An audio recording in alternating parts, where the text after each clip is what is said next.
జగన్మోహన్ రెడ్డి గారి నేతృత్వంలోని వైఎస్ఆర్ కాంగ్రెస్ పార్టీకి మొన్న ఎన్నికల్లో 40% ఓట్ బ్యాంక్ వచ్చినా కూడా సీట్ల పరంగా కేవలం 11 సీట్లకి పరిమితమైన తర్వాత రాష్ట్రంలోనూ కేంద్రంలోనూ అధికారాన్ని అడ్డుపెట్టుకొని వ్యవస్థలను అడ్డుపెట్టుకొని అటు జగన్మోహన్ రెడ్డి గారిని వైఎస్ఆర్ కాంగ్రెస్ పార్టీని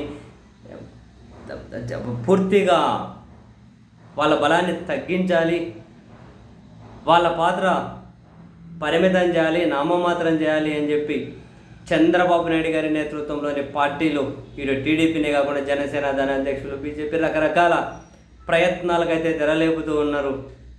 ఇందులో భాగంగా వాళ్ళ చేతిలో ఉన్న మున్సిపాలిటీలు లాక్కోవడం, కార్పొరేషన్లు లాక్కోవడం, ఆ పార్టీ కార్యకర్తల మీద కేసులు పెట్టడం, నాయకుల మీద కేసులు పెట్టడం, వాళ్ళని ఆర్థికంగా కూడా దెబ్బతీసే ప్రయత్నం చేయడం, వైసీపీలో కీలకమైన నాయకులను బయటకు వచ్చేలా చేయడం, వాళ్ళ భుజాల మీద తుపాకీ పెట్టి నెక్స్ట్ జగన్మోహన్ రెడ్డి గారిని ట్రిగ్గర్ చేయడం కోసం రకరకాలుగా మొత్తం మీద నెక్స్ట్ 4 సంవత్సరాలు కూడా ఇదే జరగబోతూ ఉంది.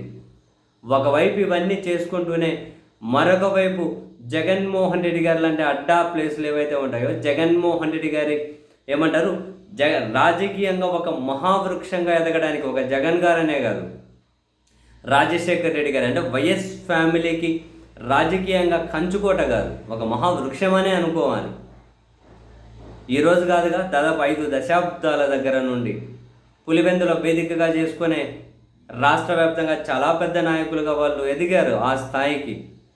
సో ఇప్పుడు చంద్రబాబు నాయుడు గారు అదే పులివెందుల వేదికగా మన పార్టీ నాయకులతో తొడగొట్టించడం ద్వారా, అదే పులివెందుల్లో మన బల ప్రదర్శన చేయడం ద్వారా, అదే పులివెందుల్లో మన సైన్యాన్ని అంతా మోహరించడం ద్వారా మన పార్టీలో ఫుల్ జోష్ నింపడమే కాకుండా, మన పార్టీ క్యాడర్లో ఫుల్ జోష్ నింపడమే కాకుండా అటు వైఎస్ఆర్ కాంగ్రెస్ పార్టీ బలహీనపడింది అనే సంకేతాలు రాష్ట్ర వ్యాప్తంగా పంపించడం, అండ్ రాయలసీమలో కూడా తెలుగుదేశం పార్టీ బాగా బలపడుతుంది అనే సంకేతాలు పంపించడం కోసం ఉపయోగపడుతుంది అని చెప్పి పులివెందుల వేదికగా తెలుగుదేశం పార్టీ మహానాడు నిర్వహించాలి అని చంద్రబాబు నాయుడు గారికి పెద్ద ఎత్తున వినతులు వస్తున్నాయట. తాను కూడా ఆ దిశగా ఆలోచిస్తూ ఉన్నారట. ఇప్పటికే ఈసారి అధికారంలోకి వచ్చిన తర్వాత జరగబోయే మొదటి మహానాడు ఏదైతే ఉందో ఆ మహానాడులో కడపలో చేయాలి అని చెప్పి నిర్ణయం తీసుకున్నారు కడప జిల్లాలో. సో అది కడప బదులు పులివెందులలోనే చేద్దాం. సో దట్ అధికారం ఉంది, వ్యవస్థలు ఉన్నాయి, రాష్ట్ర వ్యాప్తంగా ఉన్న నాయకులందరూ కూడా అక్కడికి వెళ్తారు. ఒక విధంగా పులివెందుల మీద దండయాత్ర చేసినట్లే ఉంటుంది. సో జగన్ అడ్డాలో, జగన్ ఇలకాలో రాజకీయంగా తాను ఎక్కడైతే ఒక మహావృక్షంగా ఎదిగారో అక్కడికే వెళ్ళి ఎటు మనోళ్ళు తొడగడతారు. మనం చూసాంగా పోయినసారి మహానాడులో ప్రస్తుతం ఎమ్మెల్సీగా ఉన్నటువంటి గ్రీష్మ గారు, అప్పుడు ఎమ్మెల్సీ కాదులేండి, యాక్చువల్గా గ్రీష్మకు ఏ విధంగా ఎమ్మెల్సీ ఇచ్చారని టీడీపీలోనే పెద్ద ఎత్తున చర్చించుకుంటూ ఉన్నారు. సో ఆమె తొడగొట్టిండేది గుర్తుందిగా, ఒక్కో వైసీపీ నా కొడుకు నువ్వు బస్సులో నుంచి బయటకి ఈగి కొడతాము రా నా కొడగల్లారా అని చెప్పి ఇట్లా తొడగొట్టారు ఆవిడ అప్పుడు.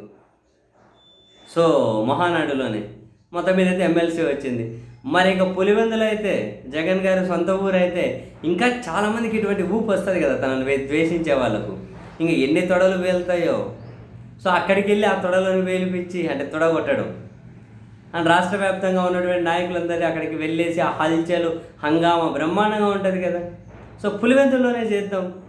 సో దట్ జగన్ బలహీనపడ్డాడు అన్న సంకేతాలు పంపించడానికి మన పత్రికలు, టీవీ ఛానళ్ళు ఉన్నాయి కదా, సోషల్ మీడియా ఉంది కదా. అందుకని చెప్పి అక్కడే మహానాడు జరపాలి అని నిర్ణయం తీసుకోబోతున్నాడు. ఇప్పటికైతే కడప జిల్లాలో అనుకున్నారు, ఎక్కడ అన్నది ప్లేస్ అవన్నీ వాళ్ళు ఇంకా ప్రకటించలే. సో పులివెందుల్లోనే జరపబోతున్నారు అని తెలుగుదేశం పార్టీ వాళ్ళ వైపు నుంచి అయితే సమాచారం అయితే అందుతూ ఉంది. మరి వీళ్ళు తీసుకోబోతున్న నిర్ణయం మళ్ళీ చివరి నిమిషంలో పులివెందులు ఎందుకని చెప్పి వెనక్కేస్తారా అడుగు? వెనక్కేసి ఆయన కడపలో మెయిన్ కడప శివార్లలో ఎక్కడైనా పెడతారా? లేదు అంటే వీళ్ళు ఆలోచిస్తూ ఉన్నట్లు పులివెందుల్లోనే పెడతారా? పులివెందులో పడితే నిజంగానే టీడీపీ మహానాడు 3 రోజుల హల్చలా కథ. ఇంక ఇలా హంగామా మామూలుగా ఉండదు. ఇంకా రాష్ట్ర వ్యాప్తంగా ఉన్న వాళ్ళందరూ పులివెందులకు వెళ్ళి చూడాలి. మొత్తం మీద పులివెందుల్లోనే పెడతారా మజా ఉండేకి? లేదు కడపలో పెడతారా? లేదంటే కడప జిల్లాలో ఇంకా వేరే చోట ఏమైనా పెడతారా? వెలిసి చూద్దాం.